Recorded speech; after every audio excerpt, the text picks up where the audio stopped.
আপোনাৰ মহল্লাৰ যিটো মছজিদত আপুনি দৈনিক নামাজ পঢ়ে, সেই মছজিদটোত যদি আপোনাৰ ওচৰৰে কোনোবা এগৰাকী মানুহে গৈ মছজিদৰ ভিতৰত পেচাব কৰে, তেতিয়াহ'লে আপোনাৰ ৰিয়েকশ্যনটো কেনেকুৱা হ'ব? আপোনাৰ প্ৰতিক্ৰিয়া কেনেকুৱা হ'ব? আপোনাৰ ভীষণ খং উঠিব, স্বাভাৱিক কথা উঠিবই। আপুনি ধমকি দিবলৈ বিচাৰিব অথবা মাৰপিট কৰিবলৈও বিচাৰিব পাৰে। ছেম ঘটনা প্ৰিয় নবী দয়াৰ সাগৰ ৰহমাতুল্লিল আলামিন হজৰত মুহাম্মদুৰ ৰাছুলুল্লাহ সাল্লাল্লাহু আলাইহি ওয়াসাল্লামৰ জামানাতো হৈছিল। আল্লাহৰ ৰসুল আছে, সাহাবাসকল আছে, তেনেতে এক বেদুইনে আহি মছজিদৰ ভিতৰত পেচাব কৰিবলৈ ধৰিলে। ওচৰত থকা সাহাবা বৃন্দই খং কৰি তেওঁক ধমক দিব বিচাৰিলে অথবা মাৰপিট কৰিব বিচাৰিলে অথবা পেচাব ৰোধ কৰিব বিচাৰিলে। কিন্তু ৰাছুলুল্লাহ সাল্লাল্লাহু আলাইহি ওয়াসাল্লামে ক'লে, মানা কৰাৰ প্ৰয়োজন নাই, ধমকি দিয়াৰ প্ৰয়োজন নাই, তেওঁক পেচাব কৰিবলৈ দিয়া।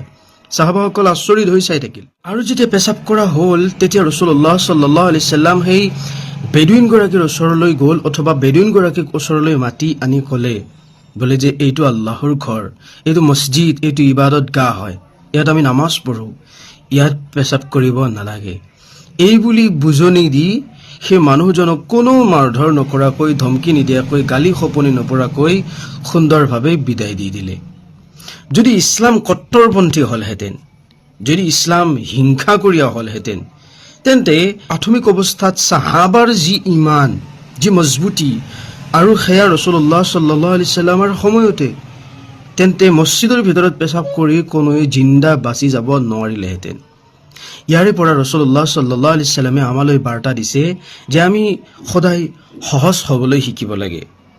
ইছলাম সহজ, আমি কঠোৰ মিজাজি হ'ব নালাগে, কাৰণ ইছলাম কঠোৰ নহয়। ৰাছুলুল্লাহ সাল্লাল্লাহু আলাইহি ওয়াসাল্লামে ক্ষমাৰ দ্বাৰা, এই উদাৰতাৰ দ্বাৰা, এই ভালপোৱাৰ দ্বাৰা, এই মহাব্বতৰ দ্বাৰা মানুহৰ মন জয় কৰিছিল। আৰু সেই মহাব্বত, সেই ভালপোৱা লৈ মানুহৰ মাজলৈ ইছলামৰ পবিত্ৰ শান্তিৰ সুশীতল বাণী বিয়পাই দিছিল। ৰাছুলুল্লাহ সাল্লাল্লাহু আলাইহি ওয়াসাল্লামৰ এই আদৰ্শ আমাৰ জীৱনতো থকা উচিত।